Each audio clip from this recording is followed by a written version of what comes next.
Howdy, howdy, folks. Welcome back to the channel. Today, I want to start a journey with you. You see, I am having an electric guitar custom built for me.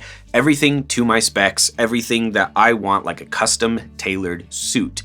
And the builder has been kind enough to let me film the whole process. Everything from ideation to the first strum. Everything, the wood choices, the fret height, the nut width, the hardware choices. Everything you guys get to follow along and see what that's like. Now, this is an opportunity that I never thought I would even have, and that's why I want to share it with you. So, without further ado, let's get into it. Over the last year, I've had the opportunity to meet and work with a guitar builder named Robert Rask. Robert is an incredible luthier with a client list of players like Greg Camp of Smash Mouth, Mike Ward of the Wallflowers, Charlie Colleen of Train, Colin Ray, members of Panic at the Disco and Third Eye Blind, and many others. He's got a TV show coming out with Angel Studios, and on top of that, for some reason, Robert and I have become great friends in the short amount of time that we've known each other. As we sat down to do the design consult, here was his first question. So my first question is, what do you want? What are you looking for? What do you want to accomplish? What space do you want to fill in your arsenal? I mean, I'm never gonna not buy guitars, right? Like, Agreed. I'll always be 2 guitars away from having every guitar I'll ever need. Yeah. So for me, I think I'm just trying to fill a space of a guitar that feels like me. I love that. Okay. So Good. we'll see if I can get that for across. me, the ultimate goal, which I don't know if it's even possible to hit, but the dream goal for me would be to build you a guitar that you're like, I'm done. I found it. This is it. I never needed to buy another guitar. I would love that. but let's not get ahead of ourselves. Right? But let's do what we can. I mean, get as close as we can to it. Man, only bringing 1 guitar to a gig. What a life. That'd be great. Right. I mean, that's like playing a game of golf with like a putter. Yeah. I mean, you know. What are you doing? Or putting with your driver. Yeah. You know. I mean, yeah. Not gonna work. But let's see how what we close can do to make it you. That sounds like fun. Okay, I'm cool. so excited. This whole process started because he's been building and experimenting with a new electric shape. And I think as soon as I saw it, I fell in love with it. It felt new and familiar, but also, most importantly, it felt like something that I could really make my own. So what we're building is what I'm calling, I haven't even finished one yet, by the way, but what I'm calling my single cut. Okay. And it's evolved a little bit. It started out kind of being a guitar to match the space or fill the space of a Telecaster. Sure. The country artist, Colin Ray, he's a good dude. His guitarist was playing one of my electrics at Colin's concert. So I'm watching this Colin Ray concert, and he's playing one of my electrics for the whole concert, with the exception of 2 songs. That's pretty cool. Maybe this is my own selfishness, but I watched him walk over and set that guitar down and pick up this Telecaster that had that thinner sound. You know, and it worked. That's what he needed for the song. I get it. But it was like, oh. Now I'm like, oh, I need to have a guitar that fills that space. Yeah. Right? 100%. So, maybe that's just ego, but you know. No, I think that's... But it made sense. Yeah. I want to have something that would, you know, fill that space. So I started with a just kind of a similar configuration. It was 2 single coil pickups. Yeah. I felt a little too much on the nose. Okay. Like I was just, you know, coloring it different, or, you know, the shape is different, obviously. But Eric, the gentleman who was playing for Colin, said, you know what you should do? You should put some P90s in it. And I'm like, okay, why? What is it that you want? And he says, well, they're going to give you the feel of a single coil. However, they're going to be a little more spanky. Yeah. And they're going to have a little bit more, you know, something to them. Sure. And so I leaned into that. That's kind of the model that interests you. Yes, absolutely. Correct? I mean, even when it was a Tele, the 2 single coil, I should say. Yeah. Right. I loved it. I thought it was a really, really cool idea and that sort of thing. And then you said P90s, and I was sold. Oh, because for me, my most recent favorite has been the Rev Star by Yamaha, which is 2 P90s. Well, the one that I have is 2 P90s. That's a cool guitar. Yeah, they're great. And then I have my old Gibson that has like the dog ear P90 on it. So I think that's when I said, I was like, hey, so I've been thinking, I want one. Yep. Well, that's cool. Okay, so in fact, why don't I get one out? Yeah. Just so we can kind of do a little rundown on it. This is one that's under construction. It's got a ways to go. The neck isn't, nothing is correct on it yet. Yeah. But it is the shape. It is kind of the idea. So it'll be kind of a hardtail bridge. It'll be, the two P90s. I'm putting a 4-way blade switch here. Cool. So we'll have neck, bridge, both of them, and in series. So we can turn those two into one big humbucker. Sure. Which will give you some good flexibility. Absolutely. Right? And then I've just got a volume and a tone. Sick. And that's going to be really cool. Yeah. I do have one extra little thing I'm going to do here, but I think I want to keep my powder dry. I love it. And we'll leave that one for a reveal later once we have something done. Absolutely. But we'll do it on yours. Something also that I'm doing on this one, you can see there's this big recess for the pick guard. This is kind of fun. Yeah. Why not make the pick guard flush with the top of the guitar? Yeah, I think that's cool. And I've never seen it done. I did not a deep dive research, but I did, kind of quick look on the internet. And I couldn't find anything right off the bat where I'd seen anybody do this before. But once I started putting it together, man, it's got such a good look. Let me see if I can find my. This is the hardware box for the single coil that I'm doing. So it's got the switch in it. This is not the pick guard for this one because it's got a single coil. It's not a P90. Sure. I just want to be able to get it sit down flush without having. Oh, it's not going to because I've changed the shape of it a little bit. But the idea is when the finish is on and everything is together, then that pick guard is going to be flush to the body, which I think gives it a really sexy I think that'll look. be really rad. And then your knobs are on top of the guitar, but they're the same elevation as your body. Yeah. Your pick guard. This is a Goto hardtail bridge. That's awesome. Which is really, really fun. Yeah. So it's what I like about this one is simplistic, but intuitive. Yeah. You don't have to really spend a lot of time figuring out what everything does. Sure. After we went over this specific hardware and pickups and shape, we decided to start talking about specs. Now, while we didn't decide anything concrete, we did go over things like the scale length, which, if you're unaware, is the distance between the nut and the bridge down here. So essentially the two main points of contact for the strings.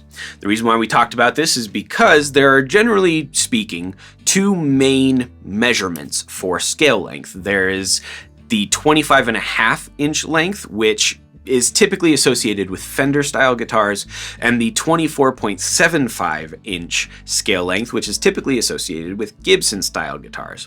Now, this doesn't mean that these are the only two scale lengths. There are a ton of variations, some smaller, some longer, in between. I know PRS does a lot of 25-inch scale length, so it kind of sits in the middle of the two. But even with that, each of these builders has different models that have shorter or longer scale length. It's just kind of a generality. Now, you had brought up scale length. You had a question about that. Yeah. What are you looking for in scale length? Well, so I know that you've been kind of sticking with a 25.5 scale length. I did some soul searching and counted the many guitars that I own and realized that more than half of them, about 2/3 of them, were a 24.75 scale length. And so I was wondering if it's possible. If it's not, I'll cry a little, but it'll be fine. Okay. I got little hands, and I think I would love that extra. I saw a YouTube video where a guy was like, it's a 15% difference in distance between frets when you have that scale length. And I was like, man. That's pretty significant. Yeah. Well, I want to see you cry, so I'm going to tell you no. Okay, no. Sounds good. let me no, work we'll it out. Do it. Yeah. Whew, cry on cue. All right. Actually, the first electrics that I did, I don't know if you can see this one. I was doing just two humbuckers. Yeah. This one's a 25 scale. So when I went to this one, I went to the 25.5 for this single cut model. Cool. But I actually really like the idea of doing that, especially because it's brand new. Right. It'll give me an A/B. I'll be able to literally put these into a lot of different people's hands and see what people are really, what they gravitate to. Now, when we started this process, I asked Robert if I could bring in 4 of my favorite guitars to kind of pick ideas off of and maybe measure and see what things I liked about them and what I didn't like, see if there were some similarities. And of course he said yes, but that is what prompted this next conversation about finishes. Now, when I say finishes, I'm not talking about color or, you know, how it's going to look aesthetically necessarily. This is the final layer of the paint, I guess you could call, portion of the guitar. It's actually more of a seal, and it seals the guitar in and helps protect it from scratches, from dirt, etc. And in guitar building, there are two main types of finishes that we see that are most common. They are nitrocellulose and polyurethane. Nitro is usually seen as a more old school classic option, whereas poly is seen on a lot of modern guitars. Of course, there are exceptions to this rule. There are always exceptions to all the rules. Don't come at me. But I will also say that each of them have their own fans based on how well they protect the guitar, how well they wear over time, and how they feel when you play them, which is probably the most crucial thing and what I really wanted to talk about when I was choosing my finish. Even though I only brought 3 guitars, I included one of my Martin acoustics because I love the feel of their Nitro. Okay. The Martin Nitro, to me, is probably the best Nitro that's currently being made. Oh, interesting. Okay. And the reason why is because it feels thin. Yeah. It doesn't feel gunky. It doesn't feel heavy. You know, very thin Nitro. It doesn't feel like it takes a lot for the oils from your skin to kind of mix with the Nitro and create that worn-in feeling. Oh, I gotcha. Maybe I'm wrong. I don't know. Now, is that more so on the neck? Your tactile experience with playing on the neck? Yes and no. Because I also like it on the top of the guitar too. Okay. You know? Okay. Okay. That makes sense. So there's that. So that's what I liked out of that one. Let me dig into that a little bit because there's, you know, obviously one of the big concerns that a lot of people have is you get a high gloss guitar, especially with a polyurethane. Right. And you get on stage and you start sweating a little bit, it gets sticky and your hand wants to just, you know, get stuck. Yeah. And so you want to break that tension and be able to slide up and down the thing. So one of the things that I do on request, we'll dull down the neck a little bit. Yeah. We'll just, you know, maybe we do a gloss on that particular guitar, but we're still doing a satin on the neck. Yeah. And that really makes a difference in the feel. I would love that. That was actually under the RevStar. One of the things I love about the RevStar is that it has a matte finish on the back of the neck. That's amazing. So. Yeah. And I do that fairly often for that very reason. Sure. I mean, look, you know, I love to make a pretty guitar. There's no question. Yeah. Right? I like to do things that are eye-catching and stuff. But it's actually not even close to the most important thing. Not even close. Number one, I'm starting with playability. Feel. Like, what is the customer's experience? I could be at a show, a guitar expo, where I've got, you know, a bunch of guitars and there's 200 guitars in a room and there are people talking. You're not going to hear it. Right. You know, but you're going to pick it up, and the very first and only experience you have with it is how does it feel? Does it feel good? Yeah. Right? And so, I mean, it has to look good enough to want to pick it up. Yeah. It's got to attract you, right? It's got to pull you in a little bit, yeah. you know, show a little leg on the side of the road, right? That's what we like. But then the very first thing that you're going to experience, whether you can hear it or not, is how does it feel? Yeah. And so that is my number one, like, by head and shoulders, more important than anything else. Totally. The feel of the guitar is number one. Especially with electrics, because you can always swap out pickups. Yeah, you know? exactly. And that affects the sound almost more than anything. Number two would be sound. And you're right. Pickups, we can swap those out. There's more to it with an electric, though. The late Charlie Colleen from Train, a friend of mine, he said, if it sounds good dry, not plugged in, then you know it's going to sound amazing plugged in. Yeah, absolutely. Right? I completely agree. And so, you know, you do have to have something that sounds good regardless of what the pickups sound like. Yeah. Right? You got to have the foundation. Yeah. It has to be inviting. It has to sound so good that it's inspiring new music out of you. Yeah. And you know when you have that, when somebody immediately picks up a guitar and they start playing something they've never played. Yeah. Because the guitar connects with them in a way that most guitars don't. Yeah. Right? And then a distant third is the aesthetic. Now I want to make it look pretty. Yeah. And so that's kind of my priorities. Okay. Anyway. And feel free to cut 90% of this out. No, you're good. Because I talk way too much. I like it. on the finish, that's an interesting thing you want to do with nitrocellulose. I love that.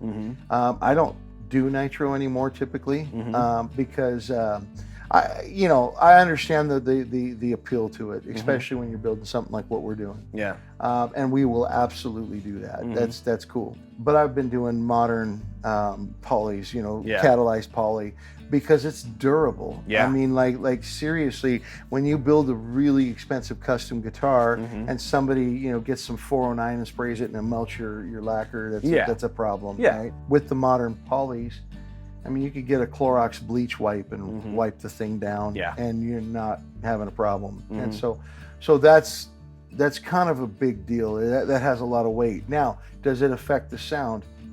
It can. Okay. Well, let me rephrase that. Yes, everything affects the sound. Yeah. Okay. Can you hear it? Now it's about 7 mils of thickness. Right. That's what the human ear can perceive. If it's 7 mils or under, you're really not going to be able to perceive that with your ear. Okay. Yeah. But for this, that's the whole point of building a custom guitar, is to do it the way you want. Totally. And Nitro is a little easier to work with, I'm not going to lie. I didn't know that. It's easier to spray and get a better result. Just to let you know, finishing has been one of the hardest things. It always is for everybody. Sure. Finishing is like the hardest aspect of building guitars there is. That's interesting. It's just, I mean, okay, now I'm going to start crying. A lot of tears trauma. Almost being shed in know, this right? episode. A lot of fake. No, I actually have like some almost trauma with it. I have never had my, can I say Yeah. I have never had my handed to me so obviously or insanely, right, as I have with trying to learn how to finish and get it right. I've spent tens of thousands of dollars and several years trying to master this. Wow. And it's kicking my butt. It's not enough to have a good, it's got to be world class. I mean, my builds are world class. The finish has to be commensurate, right? Well, lucky for you, man, the reason why I want Nitro is exactly the reasons why you don't do Nitro, is I want it to age, I want it to get beat up. Yep. And it's just because like the old Gibson that I have, right? It shows its age, and I love that about it. I love that too. It's like a living scrapbook of all my mistakes, and it's wonderful. I love that. I love that too. We also discuss a relic job, which, if you're unaware, is where you intentionally age the guitar before you finish it, meaning you kind of beat it up or, make it look like it's been toured for 50 years. We talk about whether or not we want that and what the pros and cons are of that and what the internet fights are on that. Anyway, enjoy. Well, so let me dig into that for a second, because I have clients that actually want a relic job. Right. So, we're out there throwing it around in the parking lot and hitting it with chains and obviously I'm kidding somewhat, but we're going to beat the thing up and kind of like fake the aging process, and that's what they want. Yeah. They love that look. Is that what you're looking for? I think there's one of my favorite YouTubers, his name is Chris Buck, and when he had his custom guitar made, he said, just give me, how the old Nitros will have like that kind of webbing check through it? He's like, just give me that to send it on its way, and then I'll do the rest. And I think that's kind of where I'm at. Yep. And we had kind of talked about this, where like the overall kind of theme of this is like reward a longer look, right? If you glance at the guitar real quick and you're like, oh, that's a cool looking guitar, but if you really get in close and you get to see the little details, the little bit of checking, that sort of thing, I think that's my preferred. That's where you're at. Yeah. Okay. That's I love how that. I feel. By the way, this is where we start a second internet fight. Yes. Right? Yeah. I think we've had 3 already. We've talked about finishing. We talked about Nitro versus poly. No, the second potential internet fight. Yeah, Nitro can be one of them. I don't have a dog in that fight. I don't care. I'll do what the client wants. Yeah. The relic thing. Yeah. There are some very, very strong opinions on both sides of that argument. Yeah. And I'm going to say that I was on one side pretty squarely. I hated the idea of building something, taking just all the time to build it up, to beat it up. And I'm going to say it. Do it. It kind of felt like a poser, like. Oh, yeah. You know what I mean? Yeah, you got 100%. this guitar that you want to make it look like 50 years old. That has been road worn and stuff like that. But no, some people just don't want they feel like it's cheating. It's like, no, you didn't earn that, right? It's kind of the poser thing. And I am not saying that. I'm not calling anybody a poser. But that's kind of where I was on the side of, it doesn't feel authentic to me. Yeah. But there's a real market for that. And not everybody can afford a 1959 Strat that's an original, that's been touring the world. Yeah. I mean, they're hard to come by, and if you do find them, they're extremely expensive. Right. So it does make sense to kind of give the look and feel. Sure. And so I've relented a lot on that viewpoint, and just, I'll build what you want. So we can do that. I like the idea of doing a lighter, keeping it on the lighter side, and letting it occur like naturally through the use of the guitar. I do like that. Yeah. To round out this portion of the design consult, we finished with talking generally about frets and fret height, neck width, and even where the strap pin will go. And we allude to a future consult where we actually measure those 4 guitars that I talked about earlier to see, what do I like in a nut width? What do I like in fret height? What do I like in neck thickness and shape? That will come in episode 3 of this series, which of course there will be a playlist down below that you can find everything. It'll also appear right here when it comes up, because I will be releasing these over time. So that's what I like about the Martin. I also like the fret height on that. We've talked before. I like a smaller fret. I think a lot of the newer guitars that are coming out, the frets are way too tall. Oh, sure. So, and maybe that's just because, like, if we keep going, the next 2 guitars are my 1959 Gibson, and maybe it's just because they're vintage frets that have already been worn. Like, I don't think it's ever had a refret since 1959. That's amazing. And I love it. I love the low frets, Yep. I love the neck on that. I don't know what it is that I like about it, but I know I like the neck on it. Okay. So we'll measure that. I love that. Okay. And then same thing with the Telecaster. I love the neck on that. Yeah. The neck feels very worn in, and it has smaller frets. And then the Rev Star is, I love the satin finish on the neck, like we talked about, the matte finish. I love the neck, except it does feel a little too wide for my little fingers. Sure. And then I don't know what they're doing to them. They're just really comfortable to play, even though I don't necessarily like how wide the neck is. Yeah. Or the fretboard is probably maybe the right answer. It's this way. Oh yeah. Right? I don't necessarily like that as much as I do like the Tele or the 1959 Gibson. Okay. But there's something about those guitars that makes me see past that, Okay, that's cool. Well, this is cool because we're gonna measure all of them. We'll take several measurements. Yeah. And we'll try to find what it is you like about those particular guitars, and we're gonna really try to customize this like a tailor suit for you. Like we're gonna try to do something that'll just be amazing for you. I'm excited. I am too. I don't think there's much else. We had talked about. I don't know where you're putting the strap pin on these, because I know on your double cut electrics, isn't it usually on the heel cap? On the heel cap. Yeah. I think I would probably lean more towards putting it on the shoulder there. I am okay with that. What we'll do in that case is, we're filming this whole process, right? Yeah. So when we string this up, right after I put strings on it, I'll let you play it a little bit, and then we can kind of wrap a strap around you, and you can really pick the place. And that's pretty cool. We'll just put it in exactly where you want it. And if you don't like it, we'll just keep moving it, and that'll add to the Relic. Yeah, just 7 holes on the shoulder. A bunch of holes here, a bunch of holes here.